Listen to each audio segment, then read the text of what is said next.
संस्कृति नेपालको सन्दर्भमा निकै महत्त्वपूर्ण छ। गण्डकी प्रदेश त यति भाग्यमानी छ, हामीसँग हिमाल छ, पहाड छ, तराई छ, 11वटा जिल्ला छ, 84वटा जाति छ, आफ्नै भाषा आफ्नै संस्कृति छ। त्यसैले गण्डकी प्रदेश कला साहित्य र संस्कृतिको उर्वर भूमि हो भनेर हामीले किटानका साथ भन्न सकेका छौँ। आज हामीले प्रस्तुत गर्ने नृत्य पूर्व झापादेखि पश्चिम कञ्चनपुरसम्म करिब 20वटा जिल्लामा छरिएर बसेका थारू समुदायको नृत्य हामी प्रस्तुत गर्दैछौँ। आदिवासी जनजातिमध्ये सबैभन्दा बढी जनसङ्ख्या रहेको थारू समुदायको नृत्य पोखराको यो रमणीय स्थानमा हामीले प्रशिक्षण लिन पाउनु एउटा यो सौभाग्यको विषय पनि ठान्छु म। 68 को जनगणनालाई आधार मान्दा 17,37,470 जना थारू समुदायको जनसङ्ख्या देखिन्थ्यो। अस्तिको जनगणनाले सम्भवतः यो सङ्ख्या बढेको हुनुपर्छ। यो जातिको आफ्नै भाषा छ, संस्कृति छ, रीतिरिवाज छ, त्यति मात्र होइन लिपि पनि छ। त्यसैले संस्कृतिको क्षेत्रमा थारू समुदाय अब्बल रूपमा रहेको कुरा यहाँको बिचमा म जानकारी गराउन चाहन्छु। यो जाति संस्कृतिको सम्पदाले सम्पन्न जाति हो। उनीहरूलाई नेपालमा 125 जाति छ, 123 भाषा छ। त्यो 125 जातिको आफ्नै संस्कार संस्कृति छ। सबैको संस्कृति निकै बहुमूल्य छ। तर त्यो बहुमूल्यभित्र पनि अर्को हिरा खोज्ने हो भने हामी थारू समुदायलाई दिन सक्छौँ। र यति मात्र होइन, यिनीहरू जङ्गल वा नदीको छेउमा गएर बस्न मन पराउँछन्, माछा मार्न मन पराउँछन् र यो जातिको महत्त्वपूर्ण पेसा भनेको कृषि नै हो। मैले अलिकति यहाँलाई जानकारी गराउन मात्रै खोजेँ। यिनीहरूको मुख्य पर्व माघी भनेर हामी हेर्न सक्छौँ र माघी पर्व विशेष गरेर सबै जात जातिले अपनत्व गरिसकेको छ, आत्मसात गरिसकेको छ र माघी पर्वलाई हामी आफ्नै ढङ्गबाट यसलाई मनाउने गरेर आइराखेका पनि छौँ। थारू भाषालाई दुई भागमा वर्गीकरण गरिएको छ, एउटा डगौरा थारू र अर्को राणा थारू। खास अहिलेको संस्कृतिको हिसाबले हामी यो मान्न सक्छौँ। त्यसै गरी प्रचलित गीत र नृत्यहरूको सन्दर्भमा हामीले झुम्रा, बिरिन, धमार, सखिया लगायतका करिब 24 भन्दा बढी प्रकृतिका गीत र नृत्यहरू निकै चर्चामा रहेको हामी पाउँछौँ। मैले अघि पनि भने तीमध्ये आज हामी 4वटा नृत्य विशेष गरेर आजको मितिबाट 24 गतेसम्म सिक्नेछौँ। झुम्रा, डम्फु, झर्झडिया, त्यसै गरी लाठी नाच। यी बाहेकका सिक्नै पर्ने अन्य रसधारी, झाम्टा, मेडली नाच, जगेडा नाच र रमझमरो लगायतका थुप्रै संस्कृति त बाँकी नै छन्। मलाई थाहा छैन यो 5 दिने उत्सवले फेरि कतिको रस हाम्रो दिमाग, मन र मस्तिष्कमा पुर्याउनेछ। सोही अनुसार अरू दिनहरूमा फेरि प्रशिक्षणका कार्यक्रम थप्ने नथप्ने ती विषयहरू बाँकी नै छन्। मैले यो विषय यहाँको बिचमा किन जानकारी गराउन खोजेँ भने हाम्रो संरक्षक हामीसँग हुनुहुन्छ। उहाँ कला साहित्य सङ्गीत र संस्कृति भने पछाडि अलिक बढी त्यसलाई नजिकबाट माया गर्नुहुन्छ, मन पराउनुहुन्छ। त्यसैले उहाँ रहँदै उहाँले एउटा निर्देशन गर्नुभयो। अब गण्डकी प्रदेशको आफ्नै गीत हुनुपर्छ। हामीले प्राज्ञ जयकुमार परियारलाई त्यसको सङ्गीत भर्न दियौँ। वरिष्ठ गजलकार प्रकट पङ्गेनीलाई हामीले शब्द लेख्न दियौँ र विशेष गरेर 6 जना हाम्रा कलाकारहरूले स्वर भरिसक्नु भएको छ। विनोद पानीय, सन्तोष बस्याल, राजबहादुर गुरुङ, इतु जोजेज्यू, प्रिया गुरुङ र त्यसै गरी अजुता थापा। यो स्वर सङ्कलन भइसकेको छ। हिजो मात्रै हामी अलिकति मफसलको हिसाबले सबै हिसाबले हामी मफसलमा छौँ, तर पनि सङ्गीतको संयोजन गर्ने जिम्मा हामीले काठमाडौँकै टोलीलाई हामीले सुम्प्यौँ। हिजो बेलुका मात्रै हाम्रो सम्पूर्ण म्युजिकहरू तयार गराइसकेको छ र भोलि यो गीत माननीय मन्त्रीज्यूलाई हामी हस्तान्तरण गर्दैछौँ। मलाई थाहा छ 24 गतेसम्म त यो गीत बज्दैछ। सम्भवतः यो 24 गते बस्नेछ। 21 गते हामी उहाँको हातमा हामीले सुम्पिने भनेर हामीले घोषणा नै गरिसक्यौँ। महत्त्वपूर्ण कार्यक्रम, धेरै नै गरिमामय उपस्थितिको यो महत्त्वपूर्ण कार्यक्रममा म पनि एउटा हिस्सा बन्न अवसर पाएको छु। यो अवसर दिनुभएकोमा म गण्डकी प्रदेश प्रज्ञा प्रतिष्ठान परिवारप्रति मुरी आभार व्यक्त गर्न चाहन्छु। हाम्रो नजिकै आउँदैछ विजया दशमी तिहार, त्यसको शुभकामना पनि म व्यक्त गर्न चाहन्छु। अहिले कोभिडको सङ्क्रमण छ, त्यसैले पनि होला हामीले धेरैजना मान्छेहरूलाई अतिथिज्यूहरूलाई आमन्त्रण गर्न सकेनौँ मलाई लाग्छ। थोरै भए पनि ज्यादै गरिमामय उपस्थित रहेको छ। यहाँहरू सबैलाई म शुभकामना व्यक्त गर्न चाहन्छु मेरो व्यक्तिगत तर्फबाट र हिमाली सांस्कृतिक परिवारको तर्फबाट। त्यति बेला हामी ज्यादै दुःखको घडीमा पनि छौँ। हिमाली सांस्कृतिक परिवारले आफ्ना प्रमुख संरक्षक जो वरिष्ठ चलचित्र निर्देशक, साहित्यकार, संस्कृति कर्मी चेतन कार्कीलाई हामीले गुमाउन पुगेका छौँ। साथसाथै त्यति मात्रै होइन, चोटमाथि चोट अर्को वज्रपात हिमाली सांस्कृतिक परिवारमाथि पर्यो। हाम्रा कुशल नेतृत्व, कुशल प्रशासक, कुशल अध्यक्ष, प्रिय अध्यक्ष आदरणीय मेनकाजी गुरुङज्यूलाई पनि हामीले गुमाउन पुग्यौँ। अहिले हिमाली सांस्कृतिक परिवार अभिभावक विहीन बनेको छ। हामीले आफूलाई टुहुरा भएको महसुस गरिरहेका छौँ। यति बेला यही मञ्चबाट म हाम्रा दिवंगत प्रमुख संरक्षकज्यू, अध्यक्षज्यूहरूको आत्माको चिर शान्तिको लागि हार्दिक श्रद्धासुमन व्यक्त गर्न चाहन्छु। र आज हामी जुन उद्देश्यले यहाँ उपस्थित भएका छौँ, यो ज्यादै महत्त्वपूर्ण कार्यक्रम रहेको छ। हिमाली सांस्कृतिक परिवारले मात्रै नभई पोखरामा जति पनि सङ्घ संस्थाहरू छन्, वाङ्मय सङ्घ संस्थाहरू स्थापित छन्, ती सबै सङ्घ संस्थाहरू एक किसिमले केही समय अगाडि, केही महिना अगाडि ज्यादै बेसहारा बनेका थिए। आफ्ना समस्याहरू, आफ्ना जिज्ञासाहरू कहाँ राख्ने, कसलाई पोख्ने, कसले सुन्छ हाम्रो जिज्ञासाहरू, हाम्रा समस्याहरूलाई कसले समाधान गर्छ भनेर हामीले अभिभावकहरूको खोजीमा थियौँ। दैव संयोग भन्नुपर्छ, हाम्रो गण्डकी प्रदेशमा गण्डकी प्रज्ञा प्रतिष्ठान गठन भएको छ। पोखरा नगरमा पोखरा नगर प्रतिष्ठान गठन भएको छ। हामी सबै सङ्घ संस्थाहरूले एक किसिमले अभिभावक पाएका छौँ। हामीले हाम्रो संरक्षण हुन्छ। अब हाम्रा कुराहरू पनि हामी सुन्ने ठाउँ छ, राख्ने ठाउँ छ, पोख्ने ठाउँ छ भनेर हामी विश्वस्त छौँ। हरेक बिहानीले दिनको सङ्केत गर्छ भनिन्छ। मलाई लाग्छ हाम्रो गण्डकी प्रज्ञा प्रतिष्ठानले यस्तो किसिमको कार्यक्रमहरूमा आयोजना गरिरहेको छ, योजनाहरू बनाइरहेको छ। त्यो योजनाहरू सुन्दासम्म पनि हामीलाई आनन्द अनि प्रफुल्लित बनाउँछ। ती योजनाहरू सबै पूर्ण रूपले सफल होस्, हामी यही कामना गर्न चाहन्छौँ। हामी वाङ्मय संस्थाहरू जति पनि छौँ, सबै सङ्घ संस्थाहरू गण्डकी प्रदेशले आयोजना गरेका कार्यक्रमहरूमा हामी पनि सहभागी हुन पाऊँ, हाम्रो यही कामना पनि छ, प्रार्थना पनि छ। यस्तो प्रदेश हो जुन प्रदेशमा पर्यटकको दृष्टिकोणले पनि राजधानी, कला संस्कृति र सम्पदा प्राकृतिकको हिसाबले पनि राजधानी हाम्रो गण्डकी प्रदेशमा आज जुन एउटा समुदायको पहिचान झल्किने खालका विभिन्न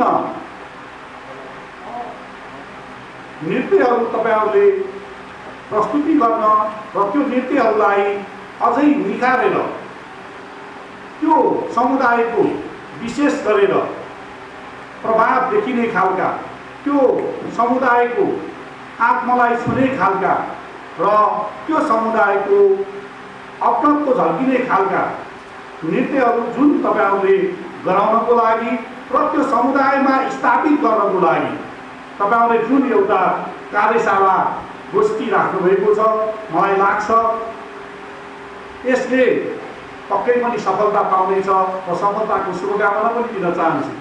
र यसै क्रममा म के भन्न चाहन्छु भने कुनै पनि विषयवस्तुमा हामीहरू जानुभन्दा अगाडि हामीले ल्याएको विषयवस्तुले त्यो सम्बन्धित निकाय, सम्बन्धित संस्था या समुदाय वा सम्बन्धित माटो या भूगोललाई कति प्रभाव पार्न सकिन्छ र हामीले गर्न खोजेको कार्यले त्यो ठाउँको भूगोल, त्यसको समुदाय र समष्टिगत रूपमा हामीले यो प्रदेशलाई सबै जात जाति, सबै समुदाय, सबैको भाषा, संस्कृति र सबैको पेसालाई संरक्षण गर्नको लागि यो गण्डकी प्रज्ञा प्रतिष्ठानको स्थापना भएको हो र यसले भर्खरै स्थापना भए पनि आफ्नो कार्यहरूलाई अगाडि द्रुत गतिमा बढाउन कोसिस गरेको मैले पाएको छु। मेरो तपाईँहरूलाई शुभकामना छ, सहयोग रहनेछ र तपाईँहरूले आफूले गरेको कार्यले भविष्यमा सबै मानिसले संस्थापक हुने अवसर पाउँदैन। तर यो संस्थाका पदाधिकारी र यससँग संलग्न रहेका व्यक्तिहरूलाई एउटा अवसर छ र अवसरको साथसाथमा चुनौती पनि छ। तपाईँहरूको संस्था पनि नयाँ हो, तपाईँहरू सदस्यहरू र पदाधिकारी पनि नयाँ हो, तर त्यसले के सुरुवात गर्यो, राम्रो या नराम्रो, गतिमा या अधोगतिमा, यसको जिम्मेवारी पनि तपाईँहरूसँगै रहनेछ। त्यसलाई तपाईँहरूले कतै पनि कमजोरी नहुने गरी कमसे कम केही गर्न खोज्यो तर बिगारेन। गर्दै जाँदा कमजोरीहरू हुन्छन्, त्यसलाई स्वीकार्यो र त्यसलाई सुधार्ने कोसिस गर्यो भन्ने मनोभावनाको विकास गर्न सक्नु भएन र तपाईले गर्न खोजेको सम्पूर्ण सेवाग्राही या तपाईले दिन खोजेका संस्कृति, सम्पदा, भाषा, भूषा र कलाकारहरूको संरक्षणमा तपाईले कति इमानदारीता देखाउनुभयो र कति तपाईले सबै सानुपातिक रूपमा कसैलाई पनि भेदभाव नहुने तरिकाले समेट्नु भयो कि समेट्नु भएन, सबभन्दा महत्त्वपूर्ण कुरा त्यहाँ रहन्छ भन्ने मलाई लाग्दछ। आज तपाईहरूले थारू जातिको नृत्य 3-4वटा भन्नुभयो, त्यो दिँदै हुनुहुन्छ र तपाईहरूले दिएको नृत्य र तपाईहरूले सिकाएको नृत्य स्थानीय लेभलमा थारू समुदायमा अपरत्व स्थापित गर्न सफल भयो कि भएन।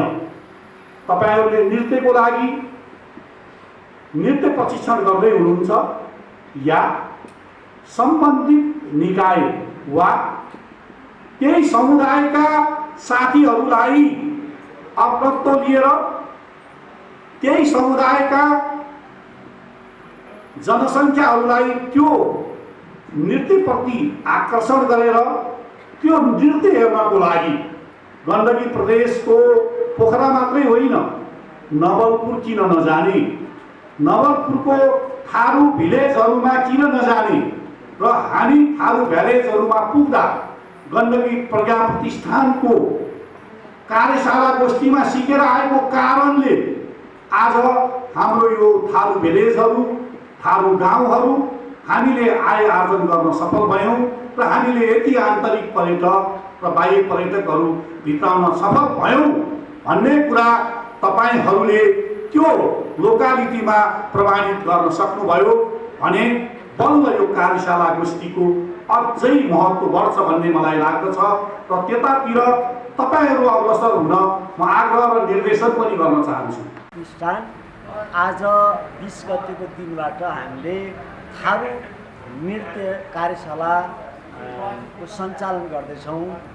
यो सञ्चालन गर्नेको मुख्य उद्देश्य भनेको लोक उन्मुख लोप हुन लागेका नृत्यहरूको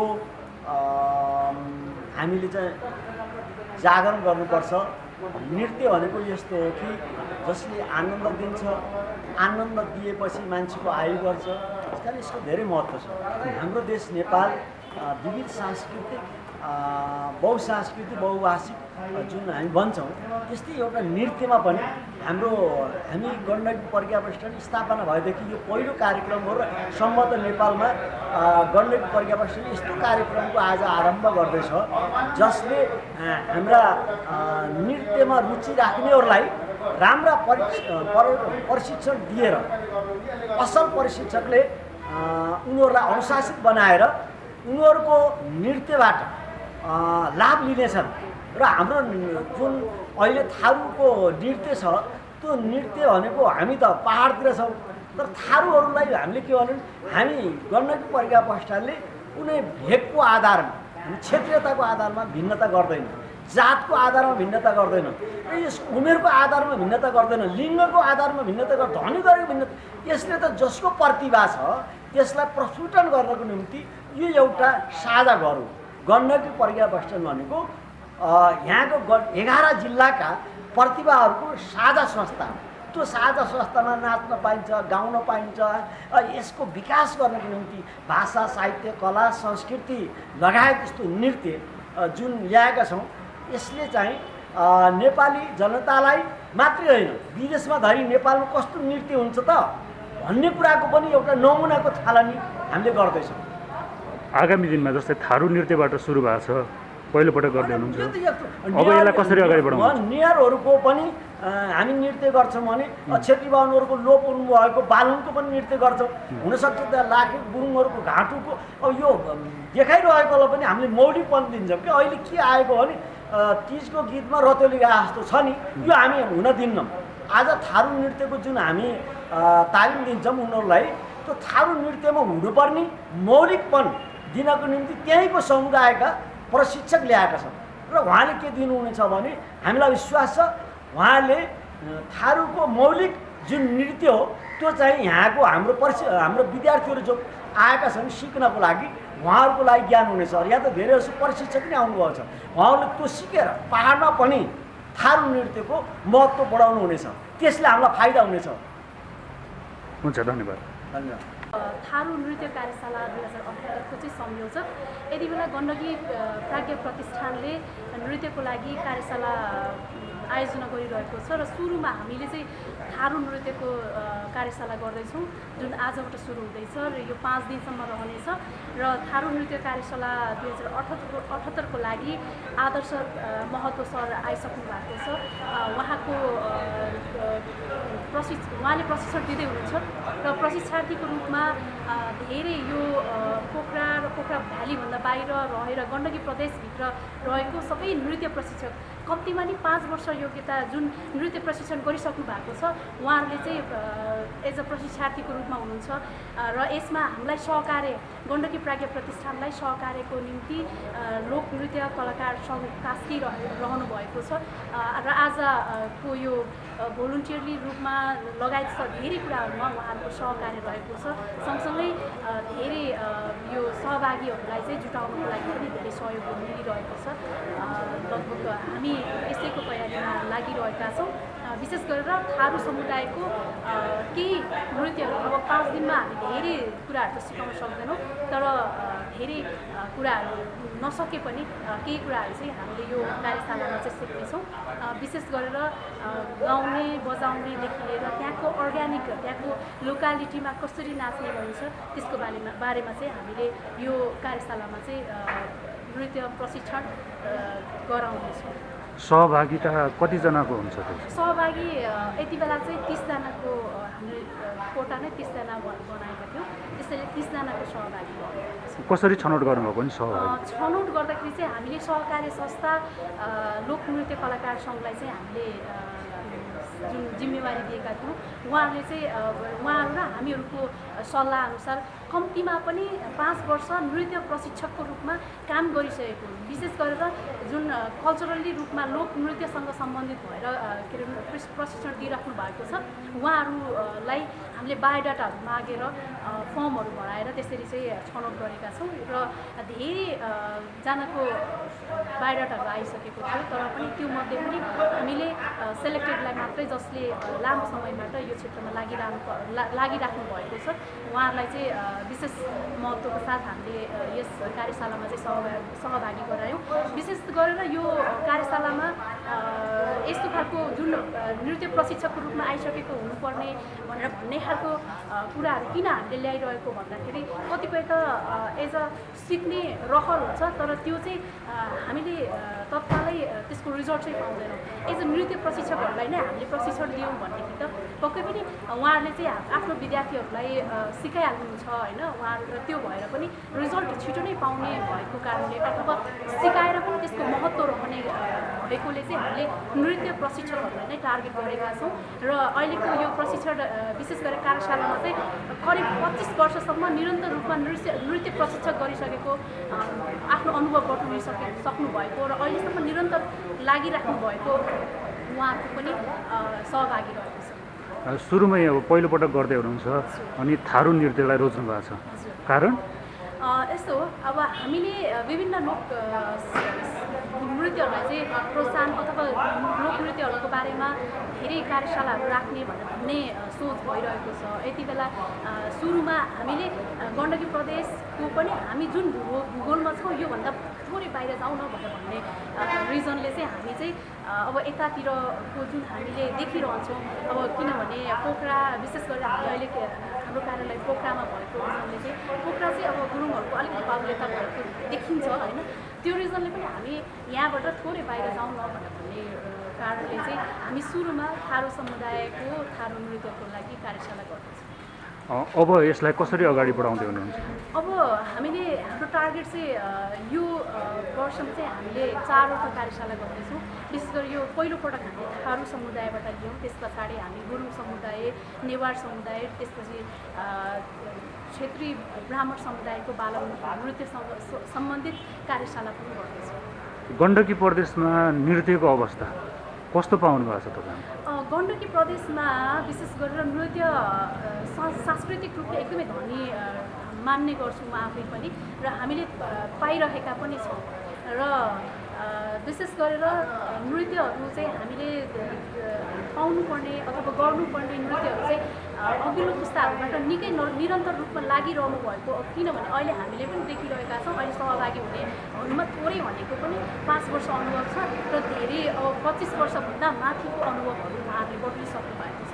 यसको कारणले पनि नृत्यसँग सम्बन्धित भएर यसको स्कोप बढाउनको लागि चाहिँ जुन पोखराको विशेष गरेर प्राइभेट सेक्टरको विद्यालयहरू र नन गभर्मेन्ट विद्यालयहरूले चाहिँ जुन प्रयासहरू गरिराख्नु भएको छ, यसले पनि हाम्रो जुन लोक नृत्य गरिरहने र यसबाट जिउनको लागि निकै राम्रो अवसरहरू मिलिरहेको छ।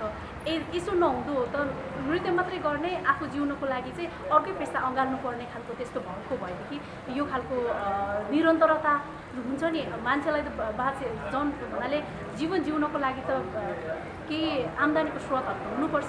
त्यसै कारणले पनि अब त्यो अन्य कामहरू गर्ने र नृत्य लोकनृत्य मात्रै नाच्ने त्योभन्दा पनि प्रोफेसनल रूपमा पनि अहिले पछिल्लो समयमा चाहिँ पहिलाको भन्दा धेरै अन्तर छ। म आफै पनि यो क्षेत्रमा लागिरहने बेलामा सुरुमा नाच्ने भनेर भन्ने खालको कुराहरू हामीले सुन्ने गर्थ्यौँ र अहिले आउँदाखेरि चाहिँ धेरै चेन्जेसहरू विद्यालयहरूदेखि लिएर समाजको विभिन्न कार्यक्रमहरूदेखि लिएर हरेक व्यक्तित्वहरूको मुखमा हरेक समुदायको घर आँगनमा सबै ठाउँमा चाहिँ हामीले देख्न सक्छौँ र पहिलाको तुलनामा अहिले चाहिँ जस बढ्दो राम्रो नै छ। हुन्छ, धन्यवाद। Thank you so much.